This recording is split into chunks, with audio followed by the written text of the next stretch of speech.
El ministro de Agricultura, Antonio Walker, anunció que vivimos la mayor sequía en nuestro país desde 1968. ¿Qué consecuencias agroclimáticas arrastra esto para los diversos ecosistemas a lo largo del país? Estamos junto a Guillermo Donoso, académico de agronomía de la Universidad Católica y experto en gobernanza de agua, para hablar sobre este tema. ¿Cómo está, Guillermo? Muy buenos días. Muy bien, muchas gracias. Buenos días, Guillermo. Guillermo, preguntarle sobre este problema de escasez de agua. Ya van 11 años consecutivos con sequía en nuestro país, principalmente en la zona centro-norte. ¿Qué es lo que se puede hacer para mejorar el uso del agua en nuestro país? Para mejorar el uso del agua en aspectos productivos, hay que aumentar la productividad del agua, más toneladas, más kilos por cada metro cúbico. Para lograr eso, uno de los caminos es aumentar la eficiencia de riego, que el agua que yo aplico, la mayoría se use en la planta para los procesos fisiológicos y la evapotranspiración y el crecimiento. Pero para aumentar la productividad del agua hay que buscar mejor tratamiento, mejor riego, mejor suelo, mayor materia orgánica, mejorar la acumulación de agua en el suelo. ¿En ese sentido falta mayor utilización de tecnología, más tecnificación para la utilización del agua? Hay una holgura que hacer. En Chile hemos duplicado la eficiencia de riego. Hay cuencas en las cuales se ha adoptado mucha tecnología, particularmente en zonas de mayor escasez histórica, pero todavía hay mucho espacio. Falta tecnología y falta mejorar el cómo riego. Guillermo, ¿cómo se enfrenta esta situación en el corto plazo, en el mediano plazo y en el largo plazo? En el corto hay que buscar medidas paliativas. Ya, como dijeron, 11 años de sequía, estamos con déficits de lluvia de 77%, déficits de caudales por sobre el 60%. Y las medidas paliativas son un riego deficitario, regar exclusivamente en los momentos críticos de crecimiento de la planta, podas para reducir hojas, reducir ramas, reducir producción, y ya en zonas extremas que está pasando, podas agresivas, sacando el 70% de los árboles para que no se pierda el árbol, pero hoy día no se tiene producción. En el mediano plazo, empezar con programas de mayor adopción de riego, mejor manejo del suelo, incorporación de materia orgánica, y en el largo plazo tener un plan, reconocer que la sequía existe, está para quedarse, y tenemos que tener mejor información, decidir respecto a qué especies, cuánta superficie y otros elementos. Guillermo, no se ha descartado la posibilidad de racionamiento de agua. ¿Es una realidad que está cada vez más cerca? ¿Cuánto ayuda a que el agua se destine de mejor manera? Hoy día, efectivamente, hay posibilidades serias de racionamiento. La agricultura está con, como dije, 66% de déficit. Se ha privilegiado el agua para consumo humano. Con los decretos de escasez en 14 comunas se ha reasignado agua, la DGA ha hecho más pozos. Por lo tanto, buscando que el consumo humano no tenga racionamiento, se ha destinado más agua. Para evitarlo, nos queda tarea que hacer, particularmente en las ciudades, donde nosotros tenemos que bajar nuestro consumo. Nuestro consumo promedio en las ciudades es de 180 litros por persona por día. En ciudades que han sufrido esta escasez, Ciudad del Cabo, en las ciudades de California, están hoy día en promedios de 100.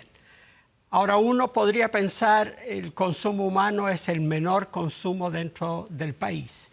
Es cierto, pero hoy día el agua que hay se está destinando a las ciudades y nosotros tenemos que hacer esfuerzos para reducirlo, como por ejemplo, no regar en las horas de mayor calor, no barrer las hojas con la manguera, mejorar el uso de agua en casa, como por ejemplo lavar los platos cerrando el agua que corre y otros elementos para mejorar eso. Guillermo, en nuestro país hay cerca de 1.500 ríos. Muchos de estos ríos, hay críticas que dicen que no se utiliza el agua de manera correcta, que llega al mar sin una captura de esta agua. Muchos proponen también la más construcción de embalses para enfrentar estos periodos de crisis, de sequía. ¿Qué te parece a ti eso? A ver, la mayoría de nuestras cuencas de la región de O'Higgins al norte son lo que llamamos cuencas nivales. Por lo tanto, al caer lluvia se acumula en la cordillera y ese es nuestro embalse natural. Y a medida que nos acercamos a primavera, verano, ahí aumentan los caudales. Cuando hablamos de capturar agua que no se usa, aplica principalmente a las cuencas donde la mayor cantidad de caudal es en invierno, cuando menos se necesita para la agricultura. Entonces, esa estrategia lo que me ayuda es la estacionalidad. Para mejorar la seguridad del agua necesitamos embalses más grandes, pero esas son inversiones de largo plazo y ahí es donde entran las medidas más de largo plazo que tenemos que tomar. Guillermo, en el contexto de Congreso Futuro se ha traído varios expertos. Hay, por ejemplo, personas que exponen la situación, por ejemplo, de Israel. Países que en general tienen poca agua, si bien es cierto también mucho menos territorio, pero que tienen un manejo estricto del agua, que saben exactamente cuánta agua disponible hay para el consumo humano, para destinar a la agricultura. ¿Pasa por un control del agua el tema de la sequía en nuestro país? ¿Un mal uso del agua? Revisar también cómo se está destinando en términos como de legislación también. En el caso de Israel es un muy buen ejemplo. Más que un control del agua, yo diría que tienen medición y tienen claridad de cuánta agua hay y por lo tanto programan muy bien el uso del agua. Además, desde inicios de la nación de Israel, que tienen campañas serias de concientización.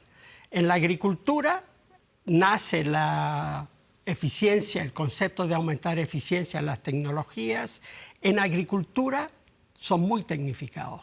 En las ciudades tienen consumos por persona bajo, pero además las pérdidas de agua en las cañerías de la ciudad son alrededor de 6%.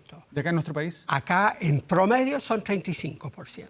Eso quiere decir que si pongo 100 litros en el inicio de la red potabilizado, solo a los hogares llega 70%. ¿Por qué pasa eso? Eso pasa por deterioro de las cañerías y por lo tanto necesitamos mejorar el reemplazo de la infraestructura. Guillermo, lo último, ¿habrá que repensar la agricultura, lo que estamos produciendo? Porque se sabe que, por ejemplo, hay alimentos que requieren una gran cantidad de agua para crecer. O sea, es el caso de Petorca, que se viene viendo hace muchos años respecto de las paltas. ¿Hay que repensar la agricultura? Yo creo que más que repensar la agricultura, lo que tenemos que entregar a los productores es mucha más información, la proyección para dónde viene, porque tomamos decisiones con la evidencia para atrás. Si uno les muestra la información, cómo va a venir a futuro, yo tomo mejores decisiones de qué poner y cuánta superficie poner. Hoy día nosotros tenemos producción en una superficie que no da con la cantidad de agua que tenemos hoy. Pero si nosotros pensamos que esto se va a mantener, tenemos que tomar mejores decisiones.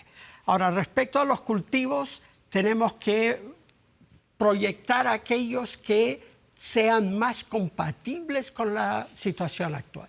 Bien. Sí, Guillermo, muchas gracias por estar con nosotros conversando sobre este tema realmente preocupante, por esta sequía que afecta a nuestro país. Muchas gracias. Gracias, Guillermo.